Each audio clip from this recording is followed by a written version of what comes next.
Yeah.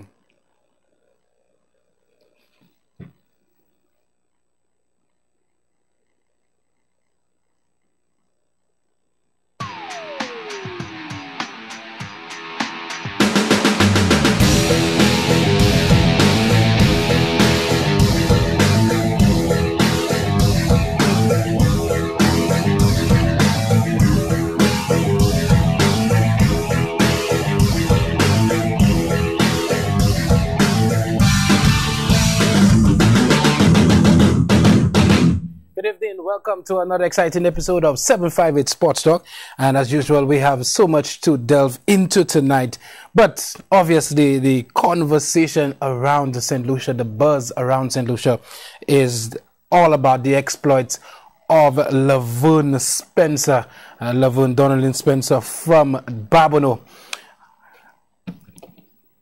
Thank you very much. From Babonneau, doing so much to make St. Lucia proud over the years. And I have been noted as saying that the contribution that Laverne Spencer makes in terms of who St. Lucia is on the world map, persons like herself and Darren Sammy, I mean, it is absolutely monumental. It's difficult. It's not difficult. It's impossible to put a monetary value on what she has done and accomplished for St. Lucia. I mean, going up against, the biggest, big countries. I mean, you're talking about England, population 54 million people, and tat for tat in a final with this individual from Kako Babonneau. And let me tell you, she did not disappoint.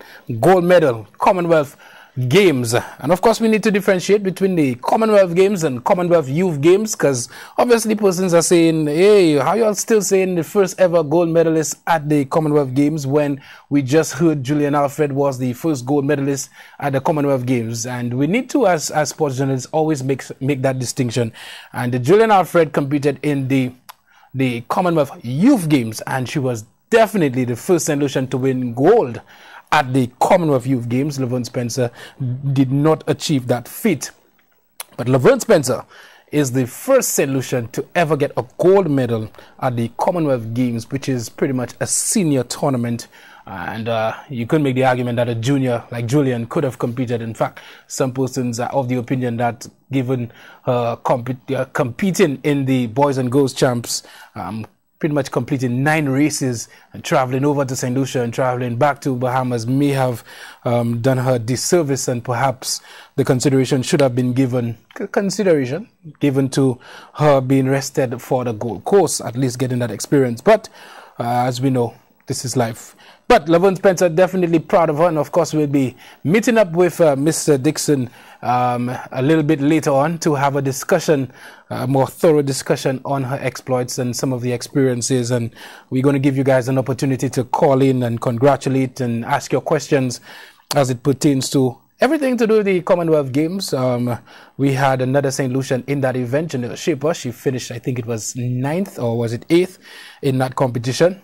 And 12, I've been told in my ears. I have no idea why, but I don't think it was 12.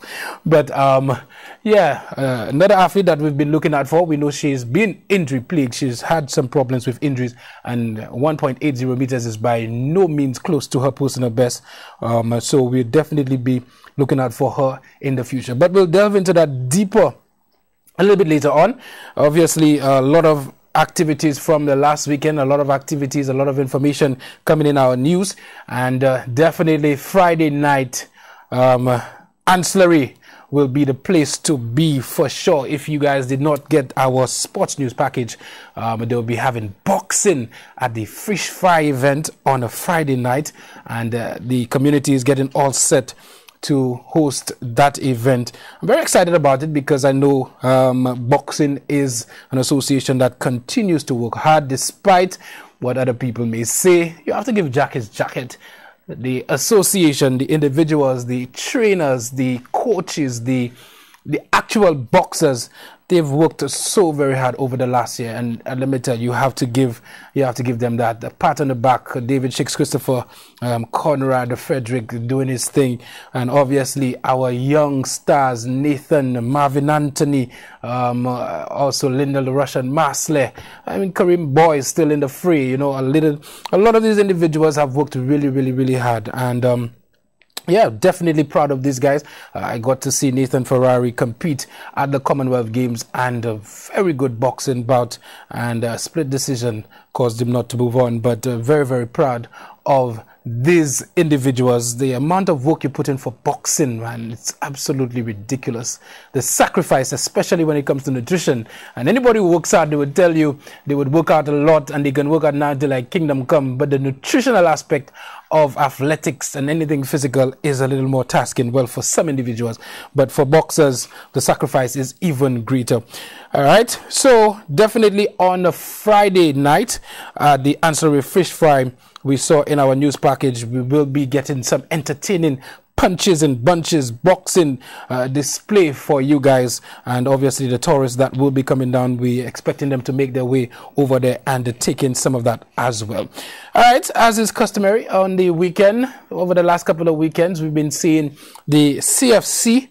And I'm not sure if you guys realize that we did not get into the actual goal scorers for most of the competition, because again, it is just so many goals are scored on the weekend in the youth tournament, and there are just so many divisions. There's under 10s, under 17s, under 14s, and so, you know, we're not able to get into all of that. Now, Miku, I know for sure you guys are wondering where is the report, considering I was on the court on Saturday night, and let me tell you, I did thoroughly enjoy Saturday night on the Miku multipurpose court. I had every intention on coming to the opening of the Dr. Gil Rigobert Cup, which was earlier in the afternoon, but this gives me an opportunity to congratulate Mr. Lincoln Kazmi and Shana Kazmi, the newlyweds, my family, my cousins. Congratulations. I had to attend that wedding on that afternoon on Saturday, and so I really could not make it for the opening of the Dr. Gil Rigobert Cup. I was told that it was a nice little opening ceremony, and I'm definitely looking forward to coming down there this weekend to take in some of that football action. And there is just no way I'm going to miss the Stag, the DJ Dunga Stag competition. It will be at the semi-final stage. And let me tell you, good quality, skillful football. Nice display of, we have the veterans, we have the middle age, we have the young, pretty much just coming out and honing their skills. And, you know, with small goals, your touch has to be impeccable for you to get any success. And you can see these individuals, a lot of talent from that community. Now, we have the pictures, we have some of the interviews and the videos. We'll get to that a little bit later. We're trying to get that together for you guys, but there's just so much going on today that we are still working on that montage for you guys. We did interviews, we got information from the elderly persons at the ground, the younger persons who really just gave their feedback on the competition so far and what the impressions are of the competition, and we got all that information for you, so we will feature that a little bit later. Now, it would be remiss of me not to mention the exploits of our women. Like for the month of April, I mean, we are just seeing St. Lucian female athletes just coming out and dominating on the regional, sub-regional and international stage. We're exploring, we're seeing the full potential of our young individuals. And let me tell you, with Netball St. Lucia, we definitely, tonight was supposed to be a netball night. We were supposed to be discussing the exploits of our netball team, finishing second in the Jean Pierre tournament. But unfortunately, a school reopened today, and it was difficult to get most of these individuals to come on our set tonight. So we'll definitely try to sort that out for you at some point. The night was definitely reserved for netball, And unfortunately, I had a conversation with Shem Maxwell today. She was trying to come along, but let me tell you, these girls are absolutely exhausted from that tournament. It was grueling, to say the least. There was a span of 24 hours where St. Lucia played 3 games. And when I tell you they played 3 games, they played 3 quality games. They played Barbados. The following morning, they had to wake up and play Trinidad and Tobago, was it Jamaica, and then followed by another big team. And let me tell you, they did very, very well. St. Lucia finished second. For those of you who did not make their way to the VG Sports Complex, I can tell you, if you did not see any of the games, you missed out. You really missed out on the future of a netball in St. Lucia. A very, very good display. A lot of talent there. Obviously, I will continue to say how impressed I am with Canry's very own Megan Nestor. Definitely impressed. I think I've seen her play many times before, but I think what really impressed me this time around was her level of fitness and a level of determination to get it done. I mean, she played goal attack, and I mean, she was all over that court. Let me tell you, she came on the court. Took pictures. I took pictures of her. The hair was well, nice and neat. I mean, the weave was done well. Everything was together. By midway through, I'm looking at Megan, and let me tell you, that flying everywhere. Testament to this girl's hustle throughout the game. I was also very, very impressed with Raquel John from Leones Comprehensive. I mean, we always say that St. Lucia seemed to have a smaller team in comparison to the other nations, and I mean, that Grenada game, Grenada pretty much had a goal shoot that was 6'5". I mean, she looked 6'8". So I mean, but Raquel really put on an impressive display of defense, and she was able to come out and be part of that all-star team, that Caribbean team, as we would describe it. So I was very, very, very impressed with Raquel John as well. The center, her name escapes me right now. I'm pretty sure a viewer would definitely call and give me her name. I need to give her a kudos. She played very, very well. She moved around very, very well. Again, diminutive in stature, but in heart, in terms of heart and determination. And I must say, I have to say hats off to De Silva, Florton, to Shem Maxwell, to Vern Alexander. That team seemed very well prepared in terms of being fit. We didn't see people, you know, holding their knees and that sort of stuff. They were obviously well prepared for that competition. And this is why they were able to stand toe-to-toe with Jamaica. Of course, St. Lucia gave Jamaica the biggest competition in that that night there. So definitely impressed with the exploits of St. Lucia at that competition. And second place, I remember having an interview with Shem Maxwell, and she indicated that she would have been satisfied with a first 3 finish. If you looked at the previous time the competition was held, it wasn't held last year, but the year before, Jamaica came out on top, followed by Barbados. They finished second, and this time around, St. Lucia came out and snatched the second place from Barbados. So very well done, Desha Eugene, goal attack, goal shoot.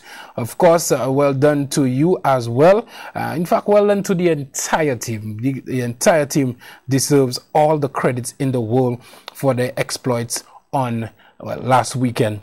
All right. Speaking about the female exploits, the Windward Islands competition, the senior competition, the female cricket competition, is currently ongoing. I was trying to get the scores from the second game. In fact, let me see if we get something from Mr. Brian Calix. But St. Lucia in that first game did very, very well. They absolutely dominated Dominica, and as I've said on a number of occasions, in the past years, Dominica has been our juju when it comes to cricket at the female level. And no surprise, St. Lucia absolutely dominated proceedings in that first game. St. Lucia, they played Grenada earlier today. I've still not received any information from Mr. Calix on that game yet, but hopefully we get it before the night is over and we can have a discussion on that as well. All right, so the female team definitely expected to win that competition. They definitely, the team to beat, St. Lucia would be the favorite. Obviously, St. Lucia and St. Vincent, these two teams will be battling out for that coveted prize of Windward Island champions. Now, St. Lucia, if you do not know, the games are ongoing at the Flipmaster grounds in Viewfort, and also the Larissos playing field in the Mabia Valley. So we are currently witnessing the staging of the 50 over competition at these two venues. After the 50 over competition, we will be seeing the T20 competition in the female division. So that should be very, very exciting. If you are in the vicinity, you should probably stop by and get some information on that. All right. So definitely impressed with the females, and obviously we'll talk about the perhaps the more impressive female a little bit later on. We've touched on that a little bit, but we don't often get information on golf in St. Lucia, especially youth golfers. Growell in Grosley, perhaps the more active organization when it comes to golf development in the north of the island. They've been doing a lot, but we got some information on individual Yahoo years. Now, again, I've never met the individual. I was trying to see if I could call somebody to ensure that I get the pronunciation correct, but the name is spelled Yadhurus. I would tell you that I've never seen that name before, but football indications, went over to Barbados and did very, very well, and he won by 7 shots, which is pretty impressive for the young man. And we got some information from Team Mangal and Peter David, pretty much wanting for the Olympic Committee to continue their support for this young man and the youth development in golf. So definitely we'll be looking out for this young man in the future and see how he progresses. All right, very interesting. We got some messages before the before I was even told stand by, get ready. We got some messages on the platform. Of course, you could send your messages. The number to message is 4880929. That's 4880929. And obviously, we're going to read the messages out for you guys. We have one message in. It says, it's still a worry as the footballers of Marshall are still out in the cold. The Football Council is still uncertain as to when and if the competitions are going to go ahead as planned, despite the plea for dialogue on a way forward. Football is a social tool to assist the young persons in an already stigmatized community. If this action is caring about social development, then there's a lot left to be desired. So that information coming in very early. Again, their media works is currently ongoing at the Marshall grounds, and well, the competition, the Philip J. Pierre Cup, will definitely be expected to continue once that is done. And after that, we will see the promotional league. But there's so much activity expected for the Marshall community in terms of football. And a concerned individual sent in this message, pretty much voicing his opinion on what has been going on in the community. All right, we have a couple other messages, but I will definitely get into that a little bit later on. My guest is in studio and is there with some beautiful people, and we'll get his thoughts on some of the developments of our young hero.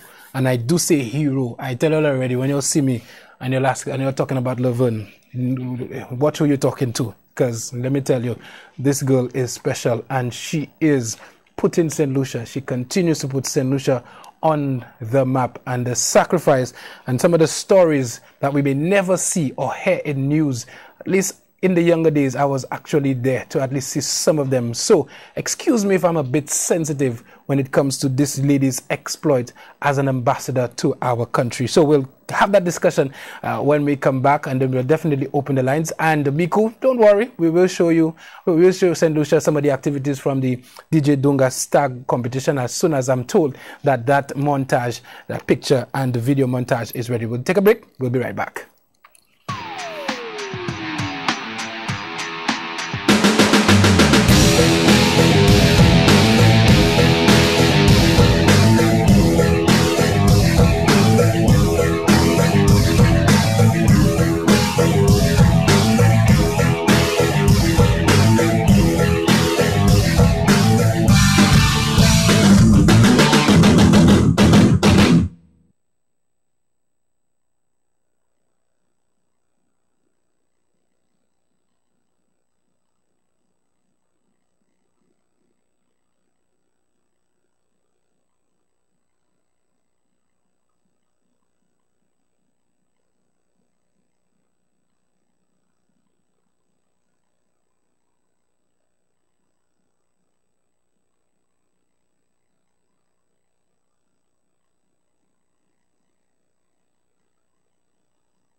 Okay, all right. She have a foreign one too? Yeah.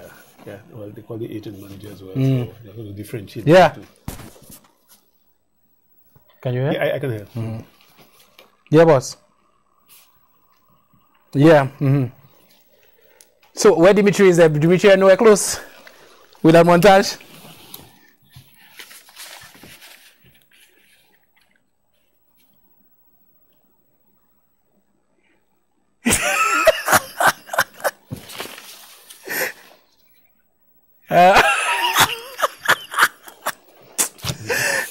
You can go through more inside. Yeah. Yeah, man, let's do it. You go straight to him. Okay. All right, cool. Yeah.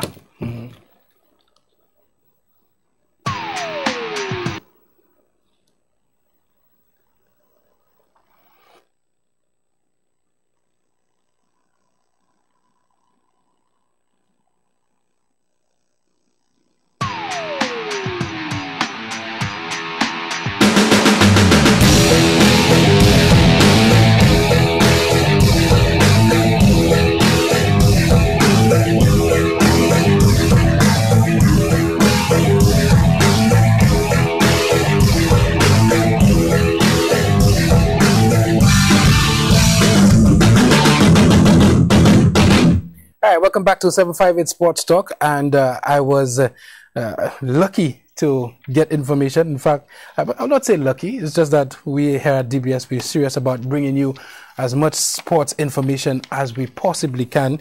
And while we were on break, true to form, I got a call from Mr. Brian Calix himself, who is the operations manager for the St. Lucia National Cricket Association, and also works here with DBS Sports. And he gave me the information for the second game in the Windward Islands female cricket competition being played at the Larissos playing field and the Philip Master grounds. All right, so in one of the matches, St. Lucia, they took on Grenada, and the scores in this match, Grenada, they batted first, and they scored 120 in 25 overs. They were bowled out for 120 in 25 overs. Rachel Pyrus, she top scored with 26. Taylor Dixon, interesting name there, considering the night we are going to have, scored 21. So for St. Lucia, Marlon Prevel, she bagged 4 for 42, and Narissa Crafton, she bagged 2 for 4.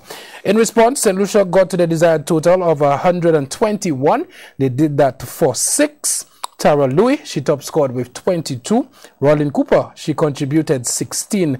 Raquel William, she took 3 for 23, and Shanton Charles, a 3 for 31 for Grenada. So St. Lucia, they won by 3 wickets. In the other match played, that's at the Philip Master ground, St. Vincent and the Grenadines, they took on Dominica.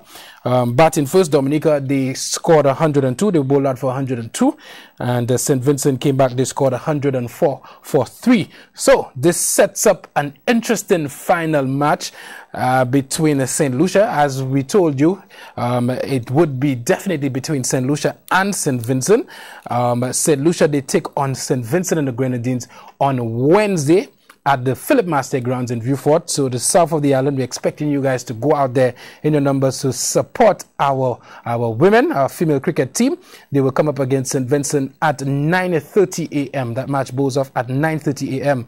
And if you're in the Larissos, Mabia Valley area, then you can catch Grenada taking on Dominica at the Larissos playing field at 9:30 a.m. So hats off to our girls. That's 2 games, 2 victories, and we're expecting nothing less than a victory against St. Vincent, which will be the match to look out for in this year's competition.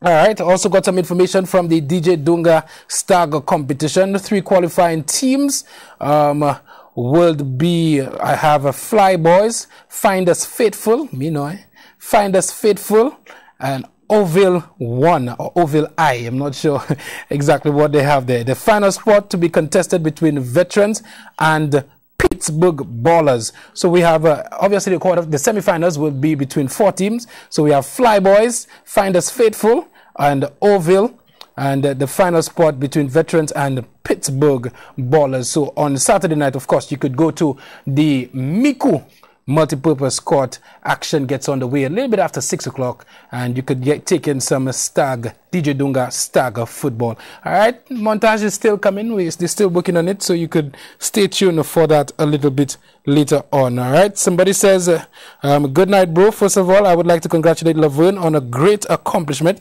This goal is for each one of us in St. Lucia. We should now use this to support our own athletes. Come out to support local community events. Organizers have spent time putting these events together locally to ensure our youth stay off the streets. Let's come together as a community to ensure that we support our sportsmen and sportswomen. Congratulations to the entire team who went out to support us at the Commonwealth Games. And obviously, that information is coming out from the community of Ancillary, the St. Lucia Boxing Association, Boxing Out West, featuring Lindell, the Russian Marcel, Nathan, the Furious Ferrari, Marvin, the artist Anthony, and many more. Friday, April 20th, admission, guess what? Lucian style, absolutely free. So you cannot go wrong there. Ancillary Seafood Festival, Waterfront Ancillary on Friday night. So like the contributor is saying, come out and support our young individuals. All right, we'll definitely get into the messages, the other messages a little bit later on as we get in conversation. So tonight, St. Lucia, my guest is none other than Mr. Gregory Dixon. He is the local manager for Laverne Spencer. He's been the local manager for some time now. I guess he will definitely tell us a little bit more about that. Good evening, Mr. Dixon. Good evening, Gibson. How are you doing? Very good. Welcome to our set. First time on the set, sports. First time, everyone. It's an absolute pleasure being here. Absolutely. So, all right, Mr. Dixon. I mean, we know that you're an avid supporter of track and field. I must say, I have not gone to an intersect where I didn't see you standing or sitting on the sideline, just following track and field. Tell us a little bit about where your love for track and field came, and just let people know a little bit more about you as an individual. Well, it's for sports in general. I think working with Laverne has kind of driven me a little closer to track and field, but I grew up playing football and cricket. Actually, football is my main sport. I would love to think that, if all had been equal, I could have probably been a national striker, but it didn't quite work out, football, cricket. But track and field, yes, I've always followed track and field, but working with Laverne has kind of drawn me closer to the sport. So as a result, I just go around, just looking at the young people, because that's how Laverne was spotted as a young child, and the rest is history. So sometimes you see those young kids. I remember seeing Makiba at Ave Maria and the likes, So yes, it's just a joy going out there watching those young kids who can probably be our future stars. All right. So tell us a little bit about how this came about. You came about to being the local manager, a young athlete doing a thing from the age of 13, 14, pretty much doing a thing. And then, I mean, you came about. How did that sort of relationship develop? Yeah, well, quite by accident, if I should call it that, because we actually from the same community, members of the same church. But at the time when I spotted that talent, I was the youth leader at my church, and we were a church big on sports, and always had our annual inter-church sporting activities, football, cricket, you name it, for both ladies and men. And it was during that time that I spotted that special talent, and then Laverne moved on from Babylon to the Entrepot Secondary School, Form 2, when Mr. Lubin spotted that special talent, Gregory Lubin, who has to be given a lot of kudos for, recognizing that although Laverne was a sprinter, as you would know, I think a few times she defeated you, I think.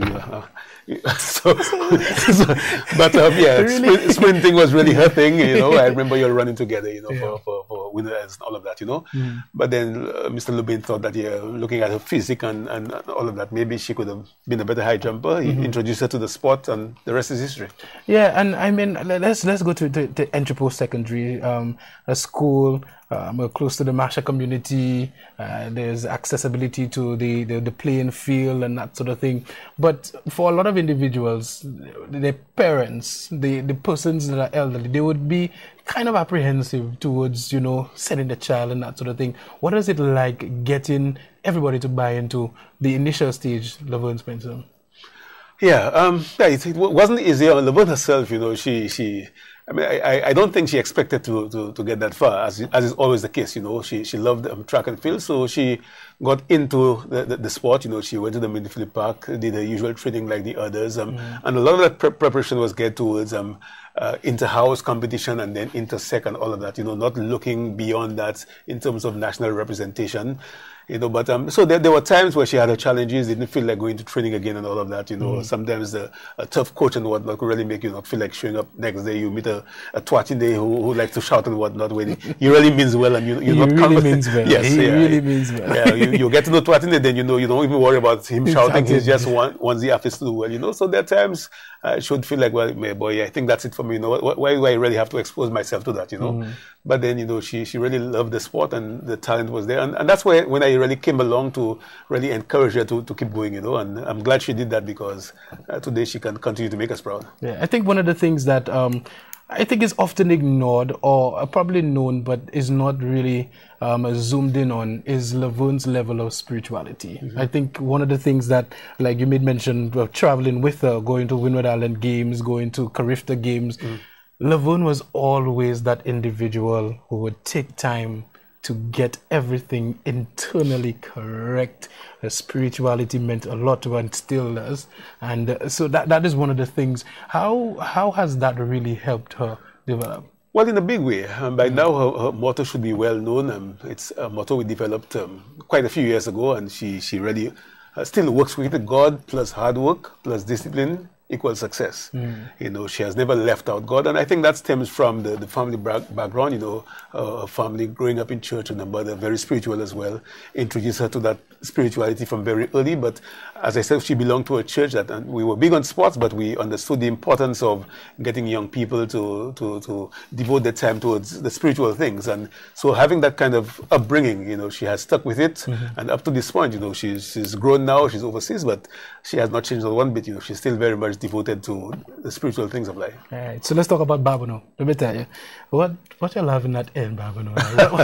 What is going on in Babonneau? Kimani Melius, we have Albert Reynolds. Yes, I mean, Lavonne. I mean, what is it like in the community when she? Okay, what is the community like when she was growing up, and what is it now? What is the overall feeling? What's the overall feeling in that community? Well, I think it's really in our genes more than anything else, because I cannot say that we have really developed a very good sports program in Babonneau. Yes, some work is being done, but a lot of I don't think people have recognized the number of national stars we have in Babonneau. You mentioned a few, but we still have Denzel St. Martha, who is the junior. I think Julian is from where? Julian Alfred. No, she's not from Babonneau. Okay. But the junior record holder everybody Babonneau. Yeah, I mean the junior record holder in the javelin, Denzel St. Martha, he's from Babonneau. The junior record holder in the men's high jump, East Louis, he's from Babonneau as well, and then you have Lavonne and Albert and Kimani, so different fields, different sports, but we have Babonneau producing those kinds of athletes, so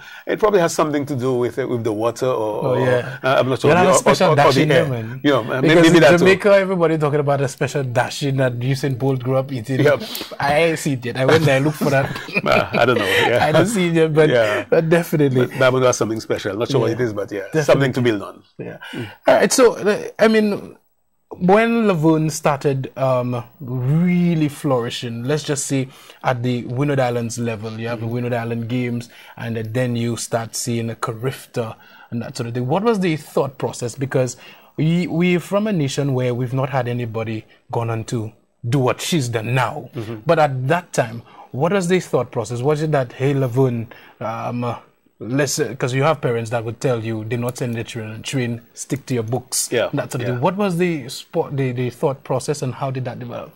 Yeah, well, fortunately, her mom, I guess, again, coming from a church that was big on sports, her mom, the family members, they kind of encouraged her to continue the sports, even if they were not always there to support, physically, but, they thought it was something good, so she had no problems in really going out to train, so that really wasn't an issue. But again, that kind of early talent, that is something that has to be harnessed, because even now I go to Intersect and I look at the female high jumpers, under 18 and all of that, struggling to jump 140 something, and Lavonne actually broke the national record at age 14. She jumped 1.69. So at age 14, her first year being introduced to high jump, she was already able to clear 1.69, which was a new national record. So that was seen as a special talent, because up to now we don't have persons who can jump that high that early. Not even the guys sometimes are able to do that. So you spot that kind of talent. So you have to kind of harness it and encourage it, and that's what I was able to do. Just encourage her that man, it's tough, but you probably have something good going for you, so you continue with it. All right. And so for a number of years, Laverne, from the age of 14, I think we had a conversation earlier. This year will be 20 years. St. Lucia, let me stop and pause. This year will be 20 years Laverne Spencer has been carrying St. Lucia's flag all over the world. Stop and think about that for a little while. 20 years, one individual from Kaku Babodo, one individual has been going all over the world wearing blue and yellow, black and white.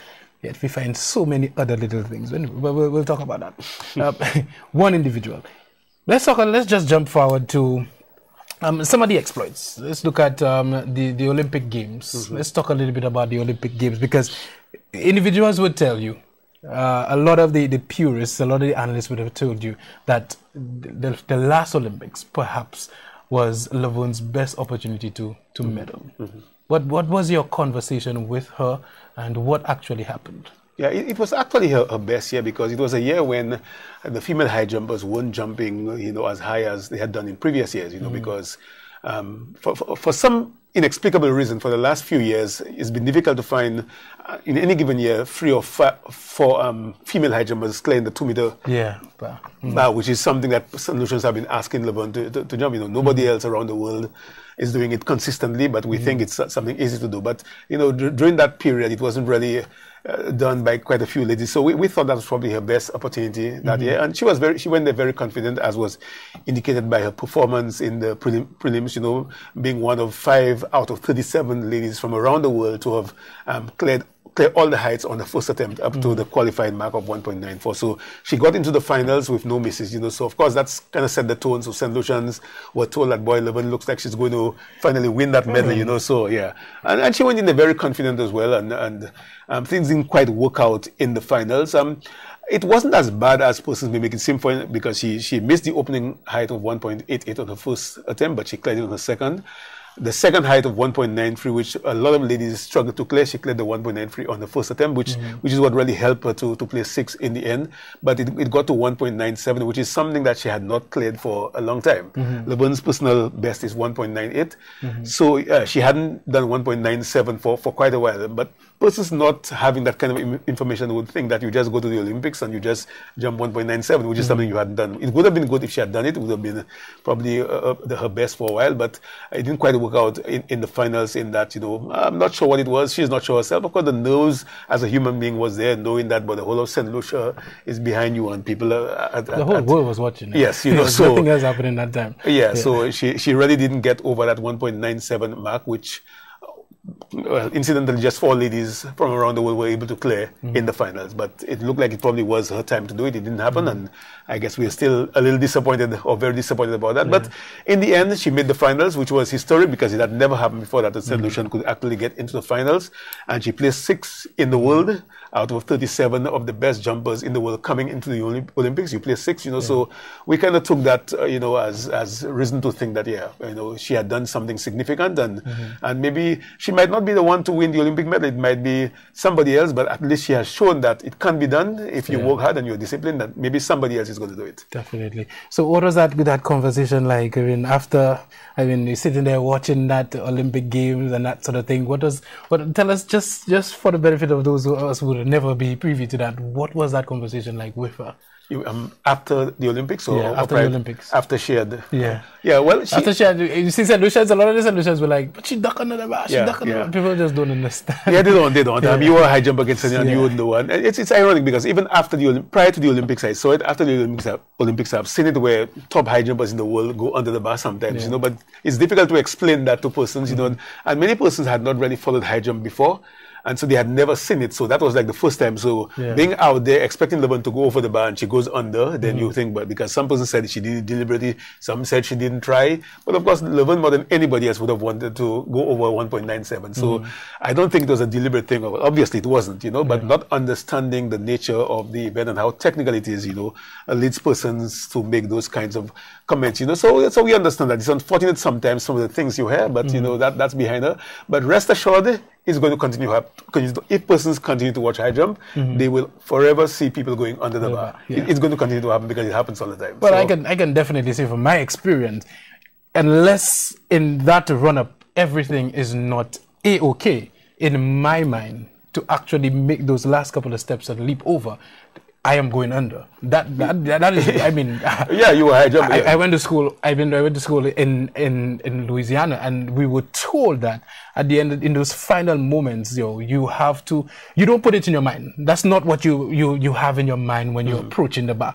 People need to understand that. You're not approaching that bar thinking, oh my God, if I do get everything right, I'm going under the bar. But in those last moments, you get a very, very good idea of where you are in terms of your comfort in making those last few steps and approaching that bar. So, I mean, persons would not understand that. Again, a lot of persons have not done high jump. In fact, 99% of St. Lucians have never done high jump, so they will not understand that. I too was definitely disappointed. I mean, I want to see Laverne get a medal, and it looked so well. I did, before that, pick Ruth Bacher to actually win that gold medal, in terms of she may not have come with the best form, but in terms of the experience and that sort of thing. And I mean, Ruth Bacher is what, 6'6". I mean, and again, a lot of people don't understand that Laverne, in terms of height comparative to so many of those competitors, I mean, it's just special what she's been able to do. Yeah, she's only 5'9". 5'9" is short for high jumper, and then you just to see her with those girls, then you understand, what it means to be a little shorter than the others, In fact, in all of the pictures that we are showing on DBS right now, in all of the pictures, anytime Laverne is standing and it's actually medalist she's standing next to, she is always the shortest. I don't think I've ever seen a picture where Laverne is standing next to somebody and she's towering over them.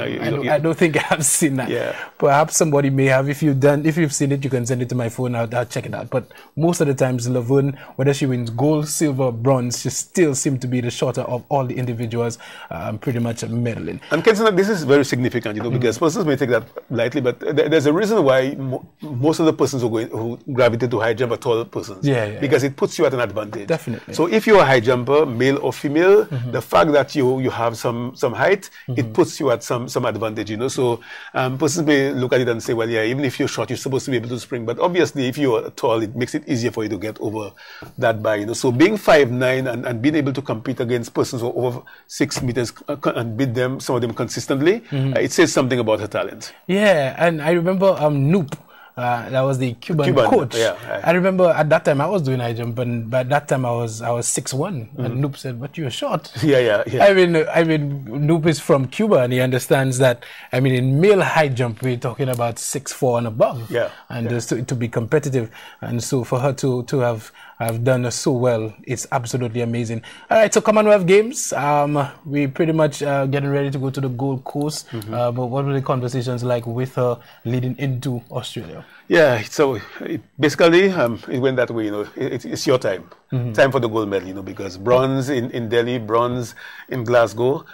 This year she had a very good indoor season. She ended the indoor season ranked number 4 in the world. I mean, she cleared 1.95. She did 94, 93, 92. So jumping indoors gave us the feeling that it was going to be a good outdoor season for her. But we were a little concerned because, again, persons may not realize that was actually her first jump outdoors for the year. Going to the Gold Coast. She had never had an outdoor competition for the season, and it's difficult to have your first outdoor competition, at a time like the Commonwealth Games. So we were a little concerned about that. So Laverne actually went there. That was her first outdoor outing, and to be able to have cleared 1.95 on the first attempt to win the gold medal, that was significant, But prior to going to Gold Coast, we discussed time and again that, is this time or never? It's now or never, because it had to be her time to win the gold, and we're glad that it was realized. So where were you when that event was taking place? Were you watching at home in earnest? Almost inside of the television. I was that close, So I can imagine. Yeah. So what is that conversation after? Like how long did it take for you to finally get her? Because let me tell you, I don't think I've ever seen Laverne so elated.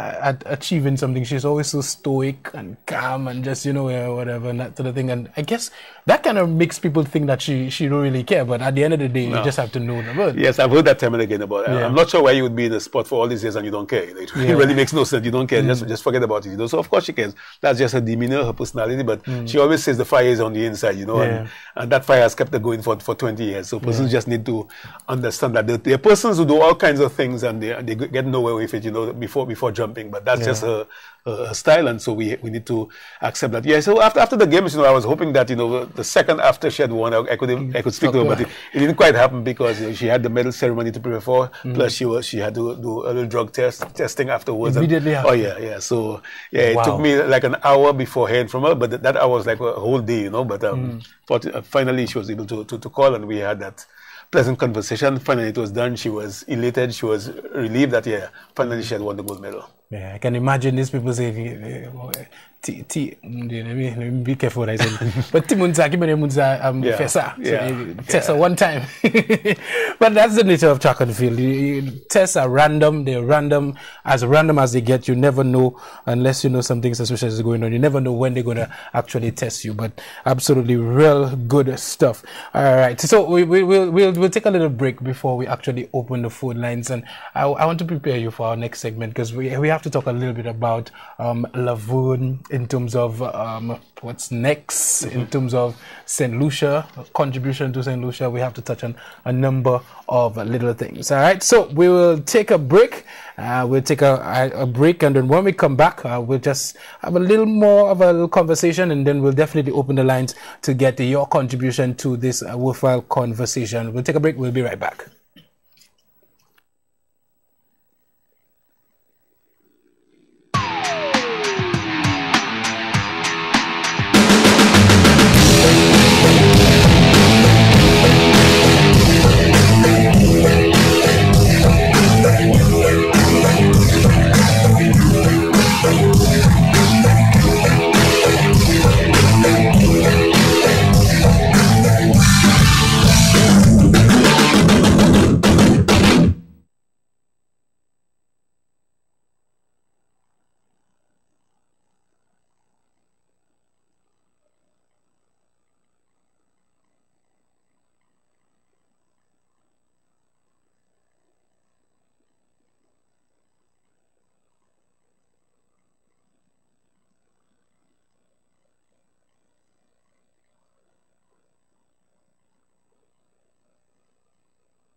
Yeah, boss.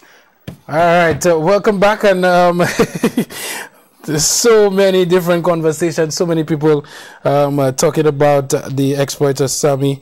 Sammy. You see, Sammy is on the phone. That is that is why I'm so distracted. Somebody says, "Good night. A bit late to the show, but it's very interesting so far." All right. Good evening, Kenson. Great show as usual. I have to be honest, after how many sleepless nights watching the games, watching all other Caribbean athletes qualify for a final or even winning a medal, I must admit I was depending on Laverne to do it for us, and disappointed she didn't. I guess she's talking about the Olympics. You have to be talking about the Olympics. Kenson, I stayed up till medal presentation. I don't think anyone was more proud than I when she walked out, got that medal, and heard our national anthem. What a proud moment. But they say, get over the Olympics. I mean, she will do it. She will do it. She still have time. Ruth Bacher was 47 at the last Olympics when she won gold. She was 37. So, in other words, the next Olympic, Laverne will be 37. Yeah, getting better with age. Relax. All right. Somebody says, congratulations to Laverne, and yes, Mr. Gregory Lubin, who has the eye for jumpers. Again from Entrepot. Remember Monica, Cupid, Dennis, Amede, and now Laverne Spencer. Ace is also under his guidance. Lubin is a coach extraordinary. Secondly, no work yet being done. No work yet being done in Masha ground. Masha people, you're playing with Masha people. My first time. All right. All right. So we're going to put the number on screen for us to get your calls. Yeah, because the number is not on screen. Yeah, I was trying to get it to you guys. Yes, no, that's the WhatsApp number. I keep trying to remember the number. Yeah, 451-9788, 451-9788 is the number to call. The number to call is 451-9788. And there's somebody who is just dying to call and give their contribution. All right. All right. We have our first caller. Good evening. You're live. Go ahead with your contribution. Good evening. Good evening, sir. Kingston. Good evening, Mr. Lubin. Good evening, sir. How you doing, Mr. Sammy? Yeah, I'm not too bad. No, I just want to be the first person to call in the show. Congratulate Laverne Spencer and obviously Mr. Lubin, who played a big part in the in her early career. You know, Kingston, I've always said, look, I travel the world and I play with a team, but that gold medal there is an example of pure determination, you know, dedication, and belief in oneself. You know, that Laverne have shown, and I think her story, her journey is one that should really be documented. You know, in St. Lucia. You know, and used in the various schools, you know, and not only in sports, it's a brilliant life lesson, you know, someone persevering to achieve the goals, you know, and I've always seen Laverne. I remember back in 2000 or 2001, both of us winning the junior and senior sports personality of the year. Yeah. And she's not turned back ever since, you know, and many athletes have come through and faded away, but the longevity of Spencer in the field that she is, and you know, traveling the world by herself, you know, and I know the support has not always been great, you know, but look, she's a shining example, and that's why by far I think she's the most decorated, the most the best sports personality we have on Ireland, and I would like to take this time to congratulate her and her team and all the people who've made it possible. Because I was in Rodney Bay watching it at a bar, and around 2 o'clock, you know, I remember calling Terry and telling Terry, look, we have a international gold medal, you know, and that's, I felt proud as a St. Lucian, you know, obviously as an athlete representing the world at the top of your game. You know, you could imagine the elation and the satisfaction, you know, after you've worked so hard to finally, achieve that level of success. It's a brilliant feeling, and I praise Laverne and the team for bringing home St. Lucia's first international medal. That was a great moment for her and for St. Lucia, and I thoroughly enjoyed watching her. Yeah, but let me ask you a question, because I mean, you would be another local athlete who've done things, big things, monumental things on an international level. What is it? Why is it that despite all those achievements, like I mentioned, 20 years of carrying that flag, why is it that we still find that so many people still seem just dissatisfied? What is it like for an individual of your stature to come back and you hear some of the discourse about your exploits? Yeah, Kenson, one thing I learned early, once you become in the public eye, you are subject to criticism, and if you as a sportsman or sportswoman take it on, you would lose focus, where you put all your energy trying to prove people wrong. Mm-hmm. I think the key is to focus on the goals you have, you want to achieve. Keep on believing yourself, never doubt your ability, and I think that's what Spencer has done throughout her career. And she's had some challenging times, and you cannot, you cannot let the critics, bring you down. That will always happen. As long as you stay true, you work hard, because I always tell kids there's no shortcut to success. And, Laverne's story is really not a shortcut.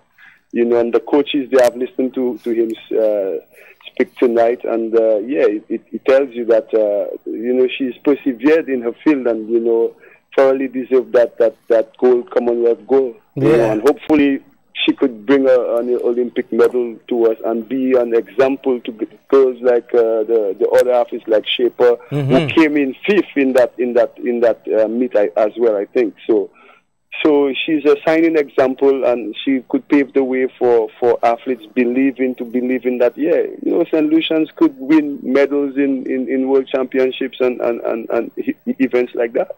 Yeah, definitely. Now, Sammy, you said something very interesting. You said the most decorated in all of St. Lucia. And I mean, you're talking male, female, and we know your exploits. Two-time World Cup winning captain. Tell us, why do you say that? Just explain that to us. Like I said, I travel.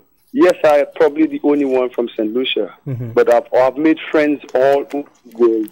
In different teams I've played, I could go back there and say, I'm coming to India, I'm coming to Sri Lanka, I'm coming to England, and I know at least one player on the teams I've played for will welcome me. That's the friendship I've made over the years.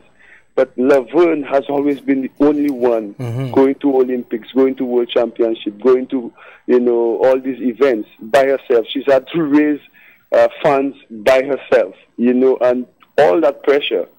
And all what it takes, and to make it, and still perform at a high level. Of course, you got to be strong mentally, physically, and have the technique to go out and excel in your field. And that's why, by far, she is. And it will take a lot, to top that off. So let me ask you a final question, Sammy. We saw after your exploits in the second World Cup, you came back home, and immediately I was there when the announcement was made that the stadium in Bosiju would be named the Darren Sammy Cricket Ground. So what do you think, what honor do you think, some people have said she's received enough, what honor do you think Laverne Spencer should receive? Well, Kenson, I'll be quite frank with you. They don't really have a stadium yet for her, because we can't rename, unless something is done to the John Odlum Stadium, we cannot rename anything after Spencer. But, what I would tell you is, look, St. Lucia should go out and welcome her home. She deserves a state welcome, especially for what she's done. Hopefully I'm home. I'm due to travel to England on Wednesday to see a specialist for my knees. But hopefully when she comes home, I'm here.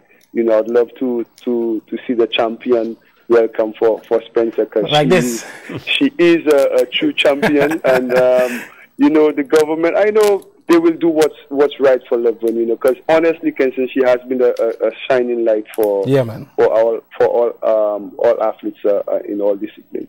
All right. Well, I can tell you, Sammy, this will disappoint you. She's returning on Thursday at 2:30.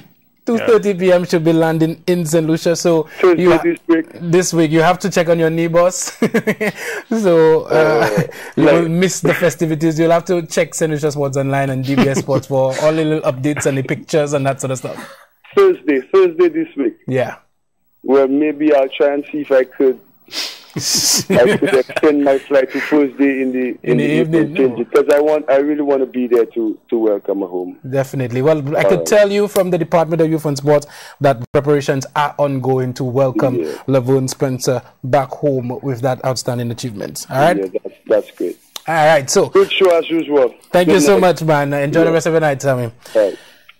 Yes, Darren Sammy, let me tell you guys, as soon as the break came, I mean, I checked my phone and Darren Sammy was like, yeah, I have to call, I have to make my contribution, I have to let St. Lucia know what I think.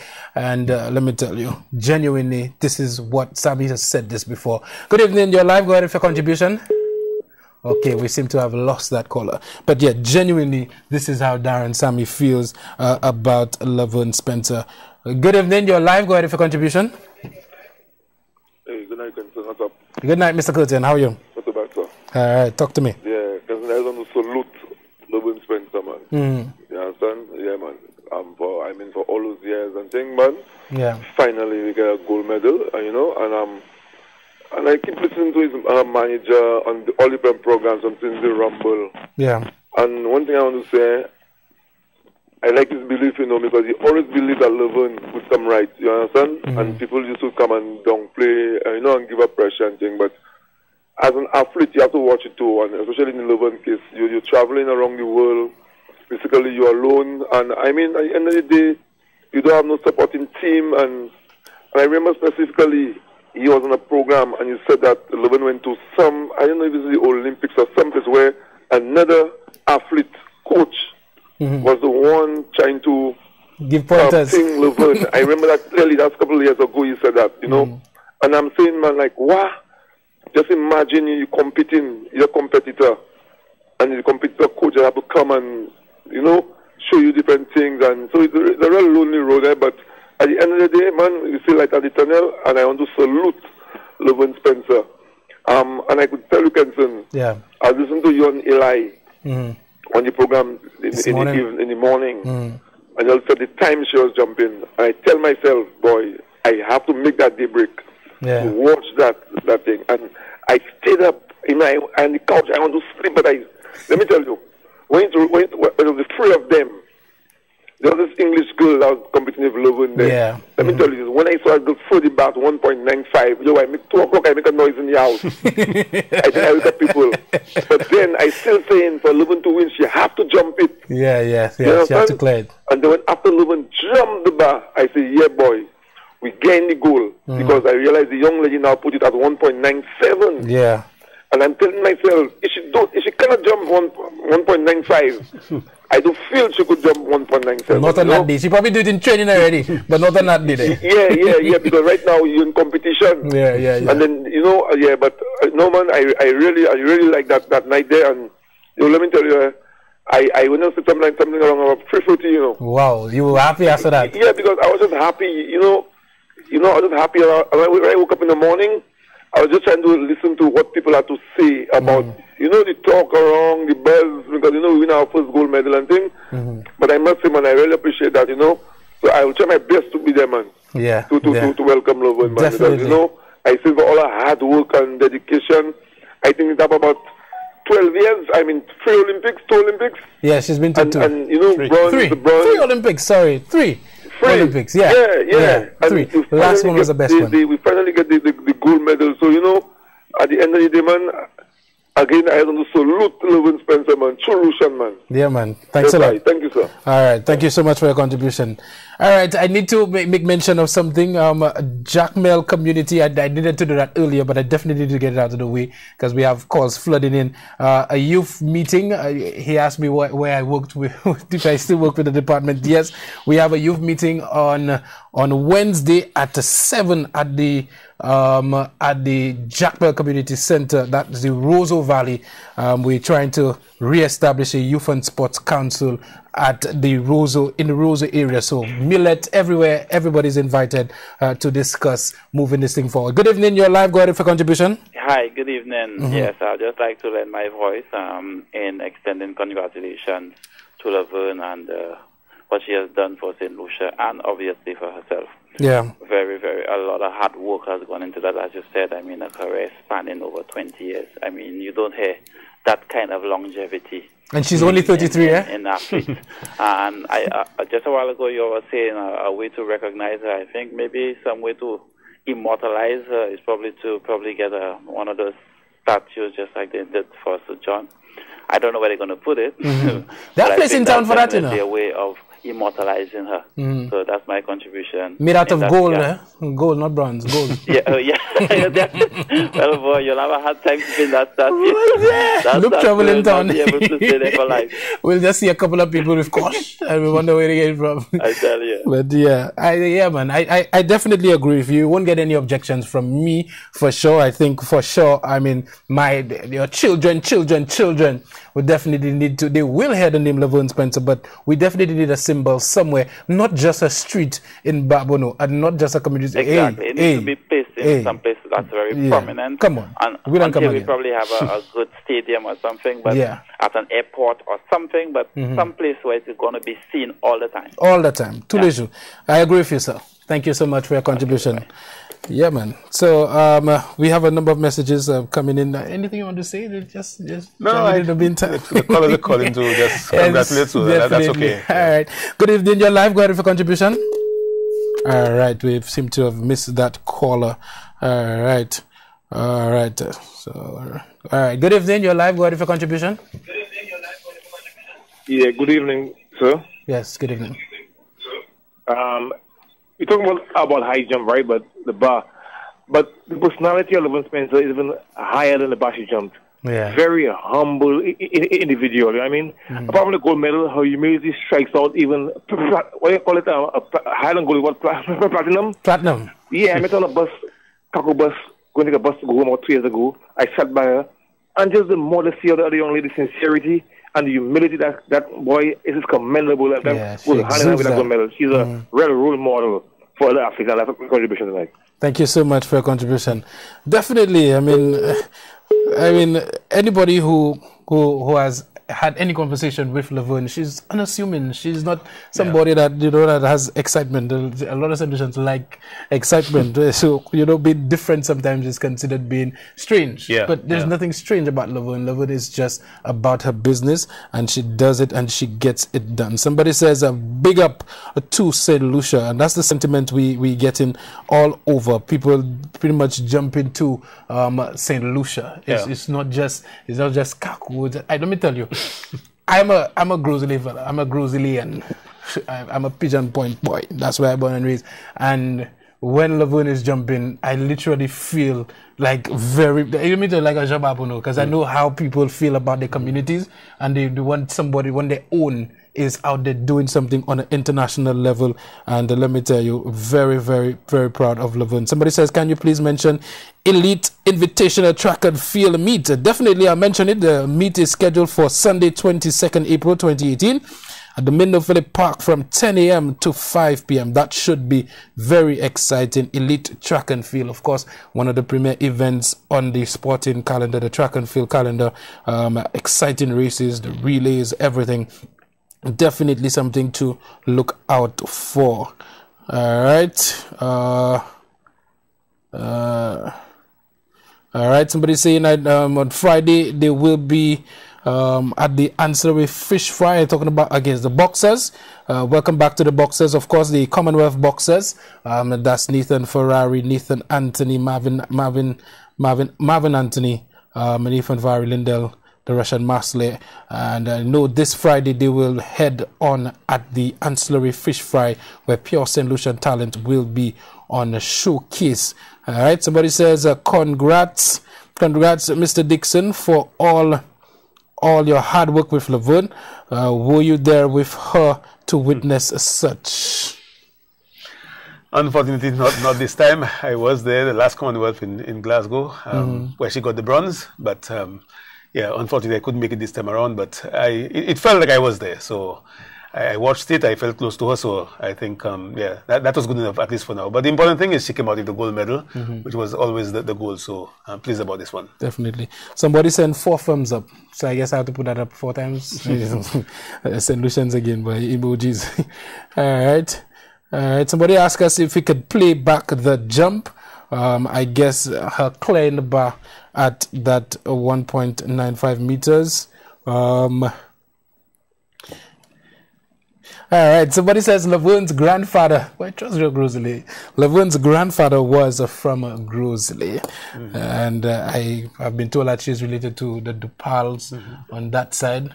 I won't tell you what that means, but yeah. You're related. Yeah. I know. You know that. Yeah. But yeah. Somebody said, Sammy, well said. You know what it is like as a youth cricketer and what you went through to make it on the national team. Windward Islands and the West Indies. It was just a matter of time. The 2 meters everyone asking for will come suddenly. St. Lucia, relax. Let me read that again. I like that. Sammy well said, you know what it is like as a youth cricketer and what you went through to make it on the national team, the Windward Islands team and the West Indies team. It was just a matter of time. The 2 meters, that's the 2 meters everybody's asking Laverne to clear, will come suddenly. St. Lucia, relax. I totally agree. Kenton Casman, I endorse this message. Somebody sent... okay, somebody sends result from SLFA National Under 23 men's competition. Deriso 2, Miku 0, National Under 23, Mabia Valley 1, Grosley 2, Central 0, Sufred 2, Viewfort 1, Viewfort South 2, Labrie 1. Results from the Under 23 football competition. Of course, I'll feature that in tomorrow night's sportscast. Thank you so much for that information. Yes, and I just want to say it was very pleasing to know the number of persons who stayed up to watch. I was a little surprised, because it's not the Olympics, and thinking that some persons were still disappointed about what happened at the Olympics. I was surprised the number of persons I met the day after who told me that they stayed up. In fact, I started getting calls from after 2 in the morning, so it meant that persons actually stayed up to view that. So I think that is commendable. It meant that persons still had the confidence that Liverpool would have done well, and also they understood the importance of a gold medal for St. Lucia, so they really wanted that to happen. So we really have to be commended for that. All right, good evening. You're live. Go ahead with your contribution. Hi, good evening, gentlemen. How you all doing? Not too bad. All right, Tony. All right. Dixon, what's up? Hi, good man. Congrats. And Thank you very much. I'm blessed, bros. I feel like I'm not seeing you often enough these days, but I be seeing you. I know what's going on. Work. But you know the work already, man. You know what it's like? Yes, sir. Boy, this is rough. It's rough. Let me tell you. Boy, talk to me. People just see the work in the paper, but they know how rough it is, Yeah, it really is. It really is. Boy, like right a marathon. For the past 3 weeks, it's been so rough. I swear, boy, look like I went back running. You went back into running? The track and field. It's a long distance running, sir. Yeah. Yes, sir. I remember there was a particular race I ran in Barbados. When I reached the 25th mile, I was kind of wobbling. I was starting to lose the mental toughness. I just stopped. I said, boy, what the heck, boy, what are you doing there, Yeah. With 1 mile to go. 1 mile? You 1 mile to go. Well, that's how hard it is. Well, we have a couple miles for Laverne to go, yeah? Just yeah, man. Yeah, man. And I just want to remind you, she's 43, so 2020 should be 45. 45, yeah. Yeah, so be careful in the age. 365 days is a lot of days. Yeah. But let me tell you, on a serious note, I really want to commend Laverne. Now, I will behave like the Bajan and claim what's mine. I really want to commend my niece, all right, for that longevity. I mean, not many sportsmen and sportswomen you'll find over 2 decades and continue to perform at the highest level. Exactly. Not many. Exactly. And that mental toughness and that belief in the God that she serves, that strength she gets from her God, her mother, her church family, including Elder Dixon. Come on, man. Leuven can never go wrong. And like I said in a WhatsApp I just sent you, the 2 meters will come, and they will come suddenly. Yeah. And people must understand sports. You have a good day today and you have a bad day tomorrow. Yeah. It depends on the weather condition. It depends on the crowd. It depends on, so many things at that moment. The mental, how you sing and how you go in, how you live the dressing room, or how it's all this kind of thing. Just like a cricketer, you go out there and first ball you get out. Yeah. And you have to come back and dig deep, and who knows, you score a double century. Yeah. You understand? It's a lot of it's a level of concentration. It's a lot, and people don't understand that, and they have been given this child pressure from day one up to now. She reading, and I still hear people criticizing. Yeah. Can you imagine I still hear people criticizing. But they don't. You see, it's because they have not walked in her shoes. They have not walked in her shoes, and that's the reason. She plays 6 in Rio. Come on, what more can we ask for? Pull it pretty way. Yes, she have been. That was a third Olympic, but they have countries who send the athletes year in, year out. It took us 56 years, Imagine that. It took the St. Lucia Cricket Association 43 years to win the tournament. You understand what I'm saying? It is not easy as a sportsman and a sportswoman to go out and perform at the highest level. It is not easy at all. Definitely. But you know what? I would like the government, regardless of color, to take a good note of what's happening to Leuven Spencer. And Sammy spoke a while ago, and Sammy knew where he came from as a young man. Yeah, man. Sammy was one of those that will leave Duga and come up and sleep in the Rally's Booty Pavilion for next day to go to practice. He knows what it's like to make it on St. Lucia team, make it on West Indies team, and make it on the Winnipeg team. An international player to bring down 2 World Cups for the region, over how many million of people? Come on. The politicians need to put their money where their mouth is and stop talking and making noise in Parliament. I'm very straightforward. When I see this kind of thing, when I see the young people go out there and try, okay, and the politicians, they're rumbling. Now is the time. Now is the time. Now is the time to put the money where your mouths are. And I simply hope when Leuven arrive, that they're not the ones to be brushing people aside. Yeah. As if they knew Leuven from day one. Stop being a hypocrite. Yeah. I've been honest with you. That is personal me, and who want to challenge me on that can challenge me, You see, now let's forget family now and talk about sports in general in this country. The politicians need to be serious. I read part of the budget. They talk about money for health and this and that. And there's another area in the budget saying whatever amount going towards sports. Up to now, nobody knows how much going for sports, You know what I'm saying? Up to now, no idea as to how much going for sports. You see what I'm saying? But yet still, when the young people go out there and perform, they want to lead the charge. They want to lead the charge. You understand? We have to stop that nonsense in this country. And the politicians must know where to draw the line. And the line is to put the money where the mouth is for the youth, for the sports in this country to go forward. We have 25 national federations. And when you look, right, how many federations really surviving in this country? How many? Tell me. How many? 25 national federations. And flourishing. How many of them surviving? And functioning and flourishing and getting it done. You know what I'm saying? I'll be honest with you. We sent a Kaifa team over to the Bahamas. They kept empty-handed. I'm not going to blame this artist for that. I remember when he fired gutted the St. Jude Hospital, and when they moved over to the stadium, I was the first person to say that hospital not living. Imagine that. I was the first person to say that. And every time Dave and I drive past that stadium heading to Philip Master Ground, the first thing is to say, Boy Debo, I remember you. Yeah. I remember you. You know what I'm saying? It's not serious. And this is the legacy, This is the legacy after Kaiser Games. A hospital after Kaiser Games. You know what I'm saying? So when we send our athletes out there and we want to bombard them for not performing, the governments are the one to blame.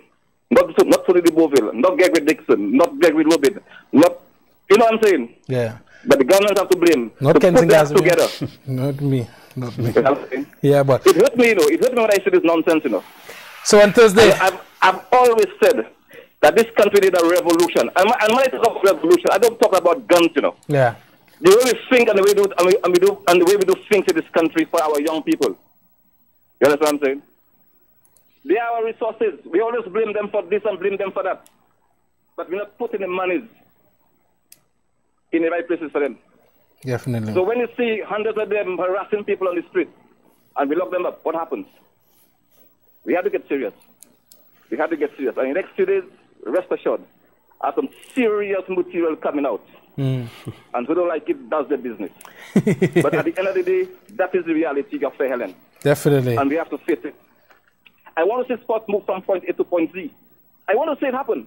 I live there. I born here. I raised there. You know what I'm saying?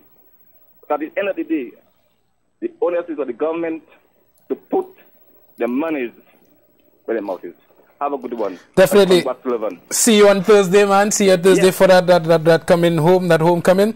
Definitely. And we will talk. I think no politician run in front of me. I've been honest with you, know. I want to be honest in this country. Yeah. The politicians behave as if they are the one that really take care of Luvan. I heard something last week there when the Prime Minister made noise about Julian. But you know what happened? The last administrator was sending $150 every month to Jamaica, US dollars to Jamaica. What did they stop it? And the poor lady now had to be begging people to give her money so she can set up to Jamaica. All right? If I lie, you can call her mother, and she will get sandals. At the end of the day, when she gets paid, she had to pay back the people. And you tell me that's life in solution for a young person? When she won goal, everybody chanting, Julian Alfred. Julian Alfred. But at the end of the day, when they come to office, they cut the 150. And they talk about minister's account. Come on. That's where the money was going to. That's where the money was going for Leuven. Let's be serious, man. Let's be honest with ourselves. Let's be honest with ourselves. You know what I'm saying? And when I talk, people want to say the Boville this and the Boville that. People don't know the passion I have for sports in this country. Yeah. People don't know what I do for sports in this country yet. And when I see the way sports deteriorating, I'm not supposed to talk. Come on, let's be real, man. It hurts you when I see this nonsense happening. It hurts, I tell you. I was at Before on Saturday. St. Lucia playing Dominica cricket. They won. They brought Dominica for something. Yeah. But you could have seen the condition of the Philip background. You know what I'm saying? You have a regional tournament, and that's the condition. It's better that this best plate in the catch is real and finish it up. You know what I'm saying? I'm not blaming the Cricket Association. But I'm blaming those persons in the fog that are supposed to take care of the playing field. You understand? All right. Last year, October, how they call them, the national office, say how they give $500,000 towards rehabilitation of sporting facilities in the country. You know what I'm saying? We have to get serious. We have to give the people what they want. The Gin Pen netball tournament, you have seen the condition of the lives there. Yeah. Are you serious about sports in this country? Come on, let's get serious, man. We need a sports culture. We have to throw away this attitude that we have. And we have to start from the politicians. They have to show some kind of urgency for sports in this country. Definitely. And I've been serious about it. I've been really, really serious. And it has to take me alone, all right, to bring out a crowd and tell government enough is enough. I will do it. I will do it. We have the talent to beat any country or any athlete in the world. We have it. We've been saying that, eh? We've been saying that for a while. We're not lacking talent. We're not lacking talent at all. I have the clinical eyes to see the athletes that we have. And can you know that? Yeah. As an athlete yourself. Dixon know that. You can see the athletes, we have them. Yeah. But at the end of the day, you need to spend the money on them. We have to give it. Let me tell you, when we send that team over to Australia, I told the people in the office, only my blood that will bring back a medal. I told them that only the Boville blood that will bring back a medal. And you know why I told them that? Because she's on the circuit. Yeah. She's competing at the highest level. You cannot take step people from St. Lucia and just send them out in the last then. No, it won't work that way. It wouldn't work that way. You send them to destroy themselves. I would like to see money put into these associations and reform it, send these athletes out and get the feel of competition, real competition. Not the joke that they're here. When these guys run the race and they win, they're happy. 11 point something, not taking anywhere. They carry 7 runners running our senior men. And they expect us to perform in things. We have to spend the money on them, send them out and perform, and then you select your team and go out and, Definitely. Well said, sir. We'll talk. We'll talk on, definitely. We'll talk on Wednesday. All right, man. Thanks for your contribution. All right. So we still have a number of messages coming in there. Thanks for featuring a true daughter of the soil and true champion, and proposing that out of 365 days in a year, government consider setting one day aside and call it Laverne Spencer Day. Wow. Oi, why else? According to my own. All right. Okay, so I just read this. All right. Somebody says, congrats, Laverne.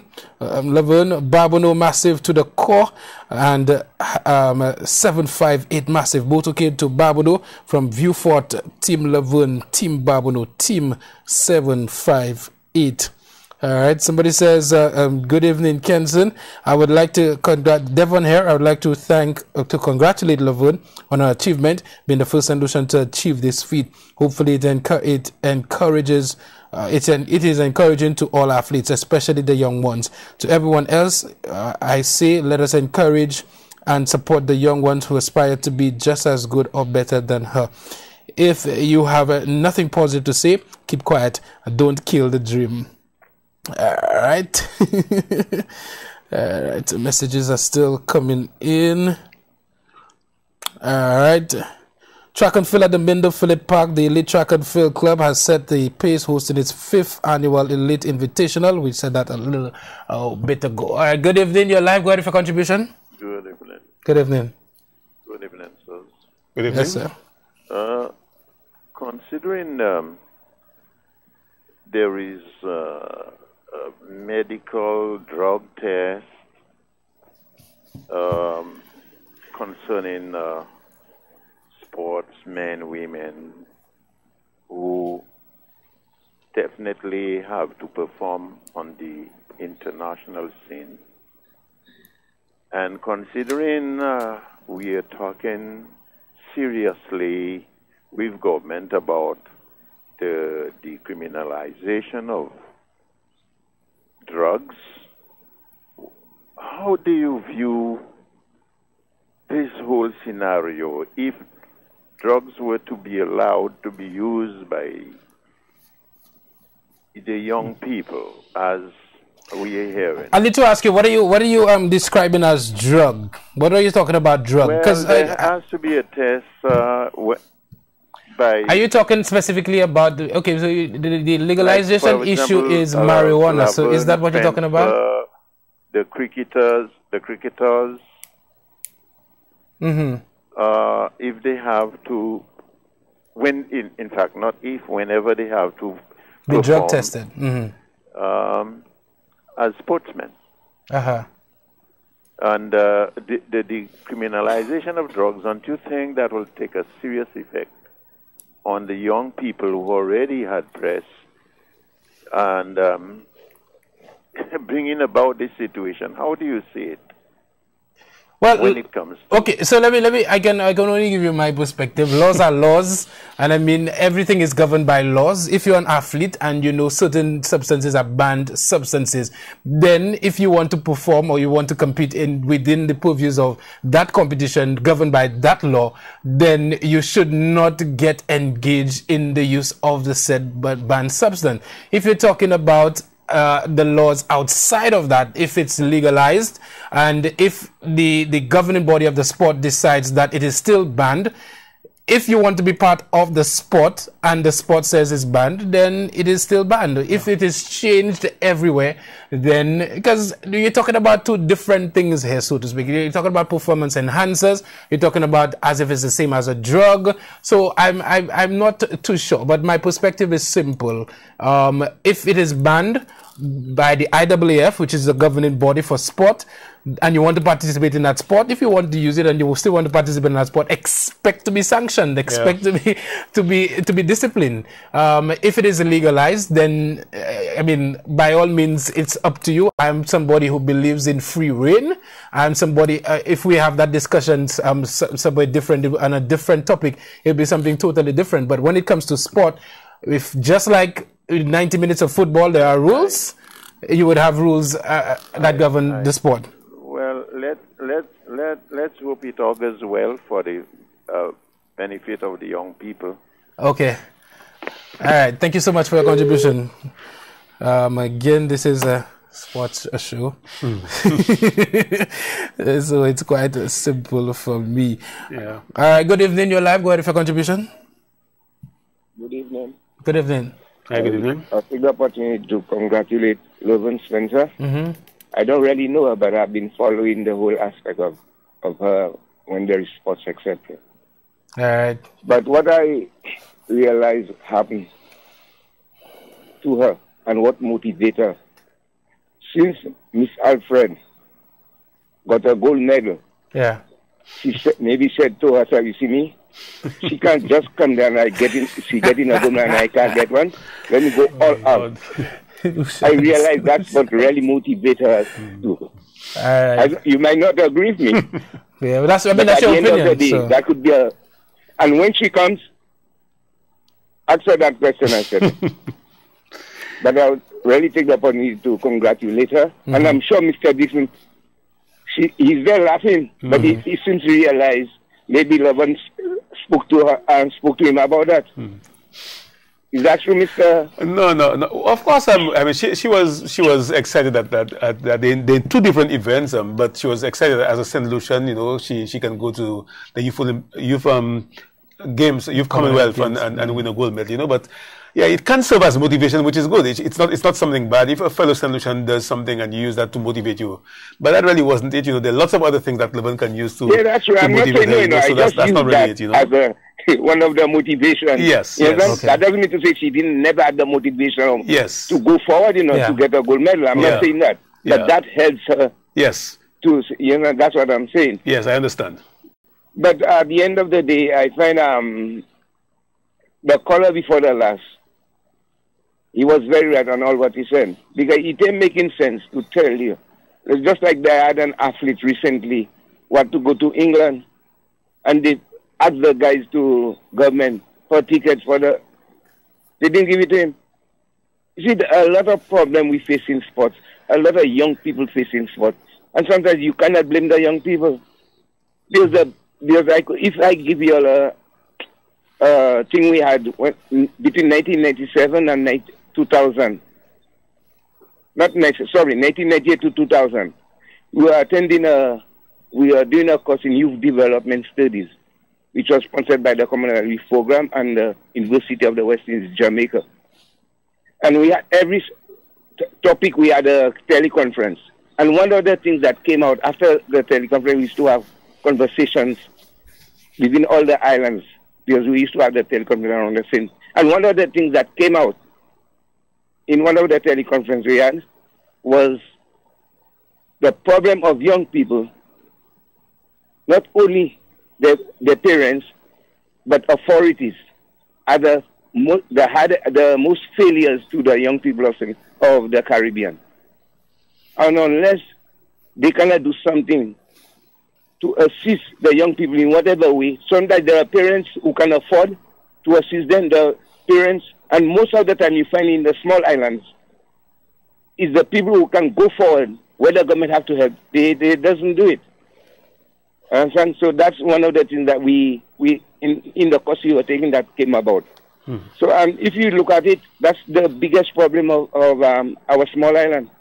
The government need to go do more for the young people for us to succeed. And as he mentioned that we have a lot of talent in St. Lucia. Definitely. But in order to think that talent, we have to not only advise them, to guide them, motivate them, but also put the money where your mouth is. Thank you so much. That's the important thing of it. Very well said. Anyway, thank you very much, man. Thank you very much for your contribution. You're welcome. Yeah, thank you very much. Thank you very much. there are persons trying to call the 488-0929 number.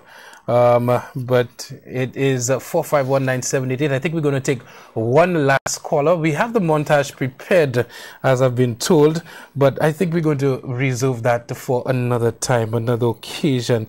Miku people, we'll definitely we'll put it out there for you. Yeah, final call. Good evening. You're live. Go ahead for contribution. A pleasure. Good night to you, Mr. Kazibe, and of course, I guess. Yes, Mr. Kazibe, it's not what you do, it's how you do it.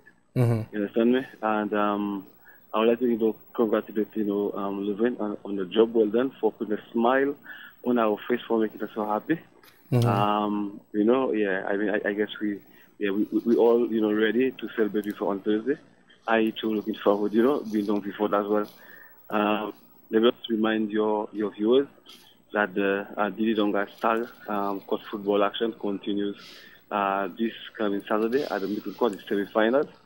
And of course, presently, we have 5 teams there. I say 5 because there are 2 teams pending to make it through semi. So this coming Saturday, the Didi Donga court football action continues on the Mikud court from 6 p.m. semi-finals. All right, so I was just about to play the montage from that event, but since you already did the promotion, we'll just save that for tomorrow's sports or some other time. Is that fine? Well, that's fine, but be careful. Very many people from me would expect you. Yeah, expected to see the montage. Yes. All right, so well said, well said. Yes, sir. All right, thank you so much for your contribution. All right, so we've I think we've given ample opportunity for persons to call out and congratulate. Any last words from you? Yeah, well, so much that can be said, but on an occasion like this one, I think it's really cause for celebration. It's going to take me a while, and no doubt others as well, to really get over this one, a Commonwealth gold medal, something that has eluded us for 56 years. It has finally arrived, so it's really time for celebration. I'm glad to hear that St. Lucians are preparing to go out there and celebrate with Levin on Thursday. If Levin were to retire now, I think I would be, having worked with her for all of these years, satisfied that she has really served as a role model for many St. Lucians. Yes, she hasn't won that elusive Olympic medal or the World Championship medal, but she has medal at every other major competition. And as I said earlier, she may not necessarily be the one to win the Olympic medal, but what she has shown, what she has proven is that it can be done. She has served as a pioneer for St. Lucians, first St. Lucian to become a full-time professional, first St. Lucian to win World Championship medal, World Youth Championship, first St. Lucian to make the finals of the Olympics, first St. Lucian to make the finals of the World Championships. Lots of firsts. She has proven that it can be done if you are disciplined, and so I'm hoping that the young ones coming up would really look at that as a shining example of what they can achieve, and they can try to emulate Levin and do even better than her. So again, congrats to Levin, congrats to St. Lucians who have supported her throughout the years, and even those who haven't. Maybe it has served as motivation for her, and I really want to see it as a reason for all of us as a people to celebrate. Again, I say this one is really for St. Lucia, so let's celebrate as St. Lucians. All right, thank you so much for joining us. We definitely had so much more to talk about, but we have time, yes, God willing, and we will definitely continue our conversation. All right, somebody said, I was wondering how many people actually know about the night Levin had to jump. I certainly didn't know. Where was the hype on the ground via the various media? Now that the gold medal has been won, we are hearing so much from those who hold responsibility on the government side of things. Not enough was done to promote that event from the government side of things, and that's a shame and nothing new. Well, I can tell you we had DBS Sports and obviously St. Lucia Sports Online. We definitely made mention of the event. Persons knew, and as Sean Curtin called and said, he was privy to that information, and that is why he was there. Now, sorry, St. Lucia, we have so many messages, and I think we still have that montage queued up. I think persons would crucify me next weekend if they don't get to see the stagger football pictures and the interviews from that event. So we will end with that. But thank you so much for contributing to our program. Again, I say congratulations to Laverne Spencer, her family, and all those who work so tirelessly with this young individual to really take her to the top of Commonwealth. Congratulations, and keep up the good work. On behalf of our entire sports team, I am Kenson Kazmi, wishing you guys a pleasant evening. Bye-bye.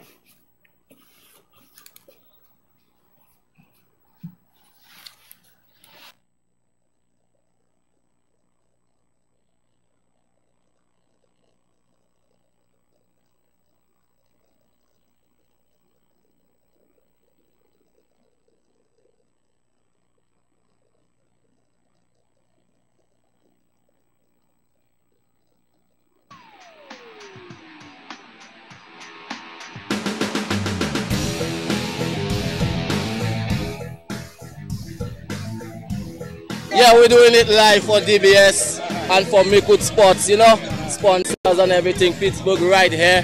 That's Zeus right about here. Sponsoring, you know, my dog Riffmate, you know, we running the competition right now, Pittsburgh. We're number one. Are you enjoying it? Enjoy, we not enjoy, we frost and we running, we don't enjoy, you know, Pittsburgh, yeah.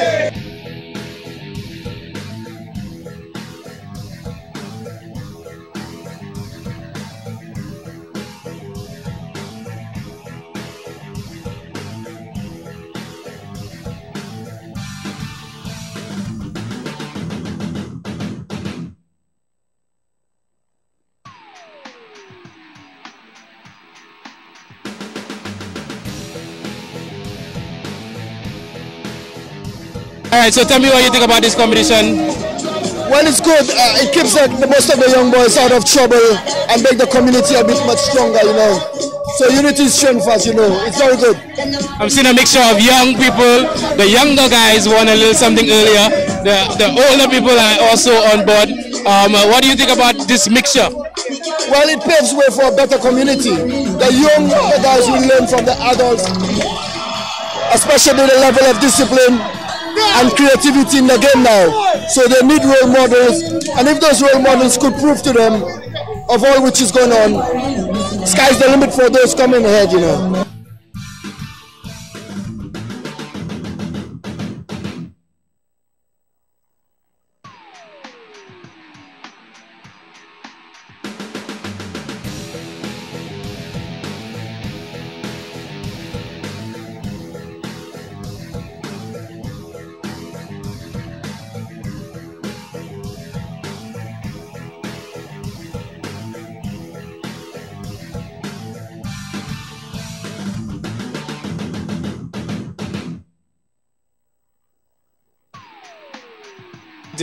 Well, it's a good initiative. It's going well.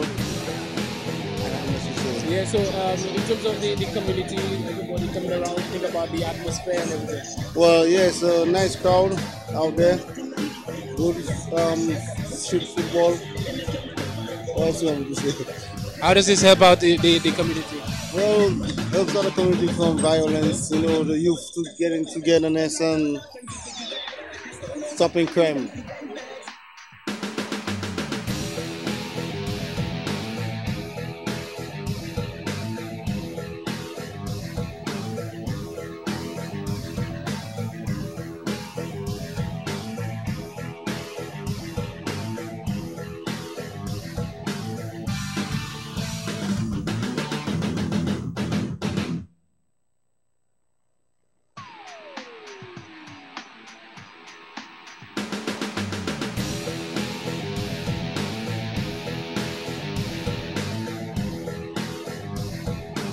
I think it is a very, very good idea for the youths, and we bring the community together, bring the fellas together. To me, it's a very, very good thing. So if you had an option, would you have it to be longer or just keep the common structure? No, I think it should be longer. It should be a continual thing.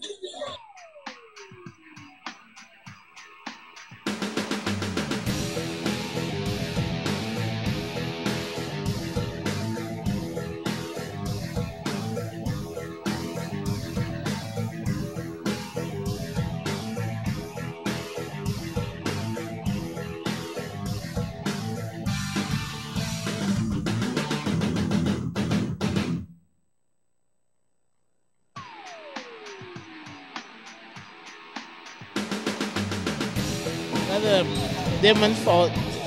I guess Demon just playing hard because my uncle thing. But she was too long for me. Yeah, you enjoying the competition? Yeah, man, it's a really nice initiative. I like that. I like that you all came out and sponsored, you know.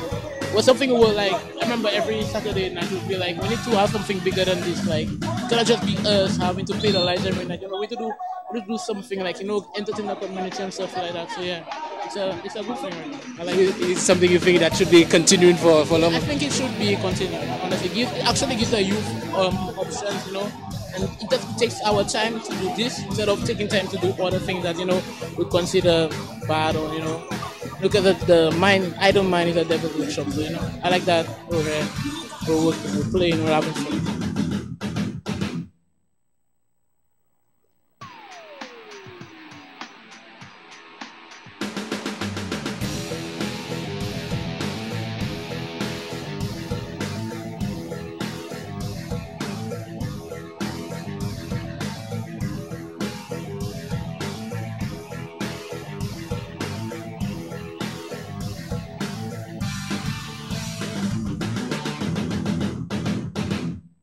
I'm junior myself, yeah. To me, I find it's okay, well organized.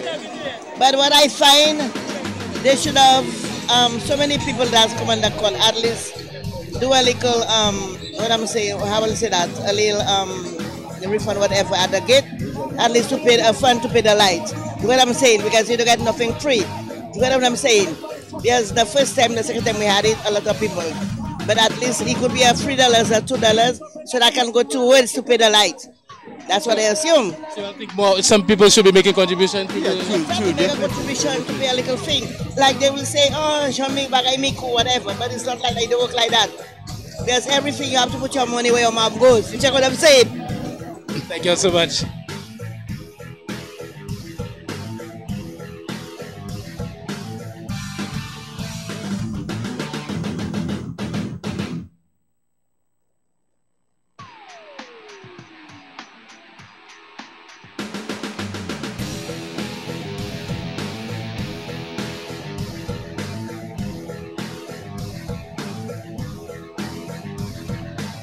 So tell me what you think about this Stargo football competition. To be honest, I think it is a good initiative for sports in Miku. Obviously, you can see what the turnout is. And I didn't even realize that there were that many young men in Miku who have such talent. So it's an opportunity for them to express themselves in the game and then hopefully take it from there into a bigger league. And then I suppose if you continue doing this on a yearly basis, surely you're able to get a good outcome from it. Yeah, seeing the veterans also playing with the younger persons. I'm seeing you. I saw you play veterans football this year, but you opted to stay out. Well, I did as much as I could. 45 minutes. I think I've over-exaggerated it or over-exuberated myself. So, well, not that I couldn't play here, but I honestly don't think it's a wise idea, considering we're in a league and we have to play some more games. So I'm preserving my knees for now. On a concrete surface, it's not a wise idea. So. Yeah, because I think it's great and good. Yeah. Because everyone enjoy themselves and they come and chill out and things.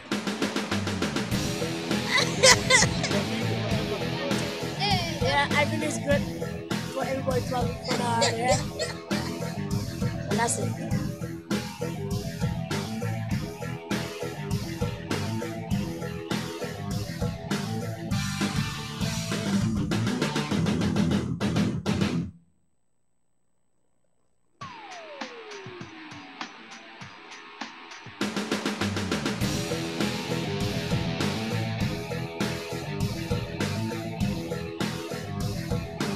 I'm here with Shane Paul, one of the prominent players from the Miku community, obviously one of the talented St. Lucian midfielders. Tell us what you think about this initiative.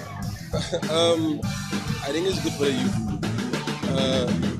Most of all because, you know, they've been here pretty often, you know, and it's a good platform to showcase their talent. All right, so how's your team doing so far in the competition? We can do better, but we're doing good so far. What's your expectation for the balance of the competition? We should be expecting to win pretty much all our games. So, you know. Well, I'm seeing the likes of Levi, I'm seeing the likes of Noah, and I'm seeing you on the same team. Was that the plan from very early that you guys was going to stick together? These are prominent players sticking together? It just happened because we were in the same place and we just decided to be in the same team. That's basically what happened. It wasn't a pre-planned thing.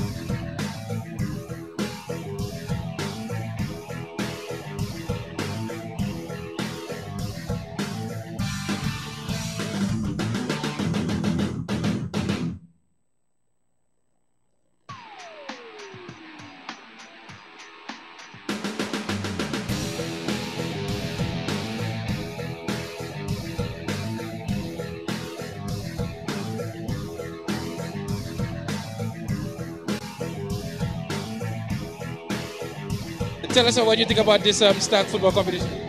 Well, honestly, as you could see, we're all excited about it. The only thing I don't like about it is that we have some of our under-23 players here tonight taking part in that tournament. And they were supposed to play tomorrow, most of them. So, you know, that's the downside.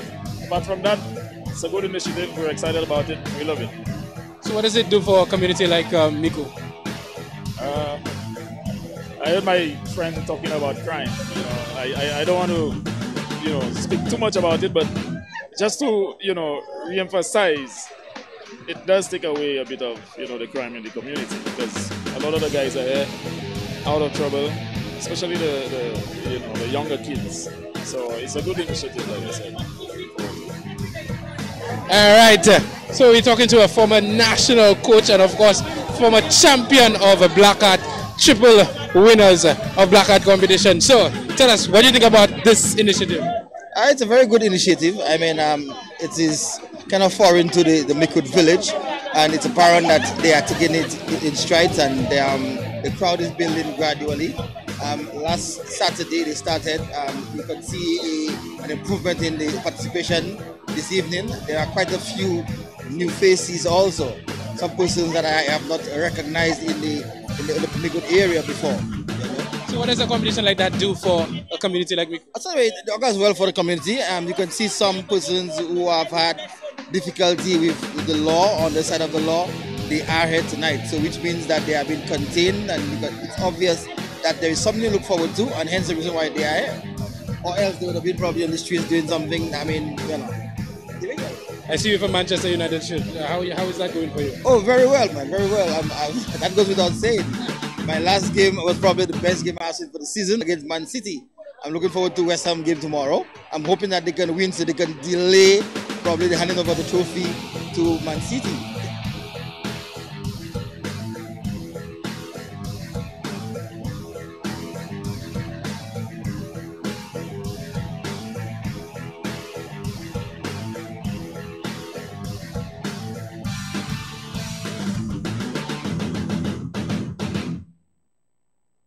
All right, so tell me what you think about this Stag Court football tournament. Yeah, Stag should come through a little more often. That's what I think about it. It's a very good initiative, and as you can see, the community supports it. So I think they should, you know, try to keep it a little more often. All right. So what about you? What do you think about the tournament so far? It's great, bro. Yeah, bro.